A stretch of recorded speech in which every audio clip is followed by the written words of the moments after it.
Hey everyone, welcome to this quick tutorial on how to perform a one sample t-test in RStudio. So again, this tutorial assumes that you have some knowledge in RStudio and our language, so I'm not going to bog you down with the basics here. So let's just get to the test. Before I do this, I just want to acknowledge the packages that I downloaded from Dr. Keon Wong Moon. You can see here the address to the CRAN project package where the package is hosted, and also to his GitHub link. Dr. Moon, who is a professor of cardiology at the Catholic University of Korea. So again, I just want to acknowledge his contribution, and to these two packages here that I'm going to load in order to plot the one sample t-test. So I'm going to load the packages called Moonbook and WebR, and I'm just going to simply create a vector, a list of values using the function concatenate. So I'm going to create this list with just some random numbers. Say these are scores between 0 and 100, some testing, and I'm going to store this list into this variable here called t. So let's go ahead and execute that command. You can see here on my environment that now I have my 31 data points. If I just simply run that t there, obviously at the bottom in my console, I will see the very numbers that I just brought in from the list. Okay, one thing I want to do here before we run the test is to look at the mean. So I'm just using the function mean, and then the standard deviation of t, which is my vector with the data points. At the bottom here, you can see the numbers, the mean being 50.6129, and the standard deviation 2.86588. Okay, so the next thing we have to do, it's quite simple actually. There is a function in our base that is the t-test. And what we're doing here is just using the function t-test.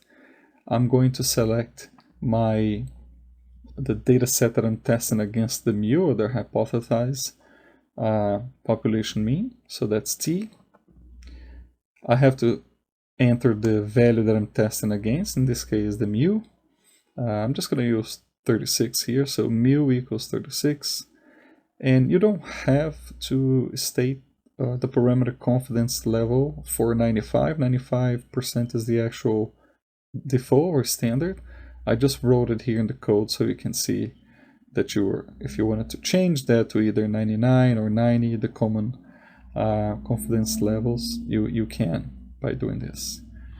So let's run that test, and here's the results. So you can see that the data is coming from t.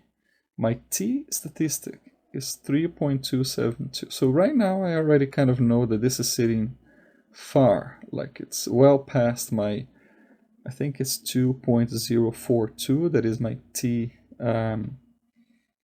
my cutoff, where I would start considering the rejection error, and I'll show this in a plot in a bit. I can already tell that it is quite far. The degrees of freedom, which is 30, that's used to calculate the p-value, 30 meaning the 31 data points minus 1, and then the p-value. P-value is well below the 0.05, which is my alpha risk. So my confidence level is 95%, my alpha risk is 0.05. If the p is less than, we would in this case reject the null hypothesis, reject the null that states that there are no differences between the sample mean and the population mean, the hypothesized mean. And that's what we're testing against. We're testing to see if they are different or not. It is a two-tailed test, hence we're testing if they're simply different. R would also give you the statement of the alternative hypothesis. The true mean is not equal to 36. So in this case, we reject the null, and we reject the null in favor of the alternative, which states that the true mean is not equal to 36, and that's exactly what's happening here. Statistically speaking, we have a statistical significance of the sample mean not being equal to 36. That's what we tested against. We also get the 95% confidence interval, which is very nice. So the true mean, according to this test, will be sitting, and according to the confidence interval, will be sitting between 41.49 to 59.73. Again, intuitively, you can tell that the 36 is not fitting into that interval, hence it's in the rejection zone. And then the mean, which we already knew. Now, the cool thing here is I'm going to run a command just to put the exact same test into another object here. I'm just going to call it t.plot, and I'll tell you what I'm going to do with this in a bit. Through these packages here, developed and published by Dr. Moon, we can actually plot these results, and we can actually see kind of where your t-statistic is sitting. So that's the small little blue dot there. But you can see here that your 95% interval, it's sitting between the minus 2.042, I believe, is the actual value, and plus 2.042.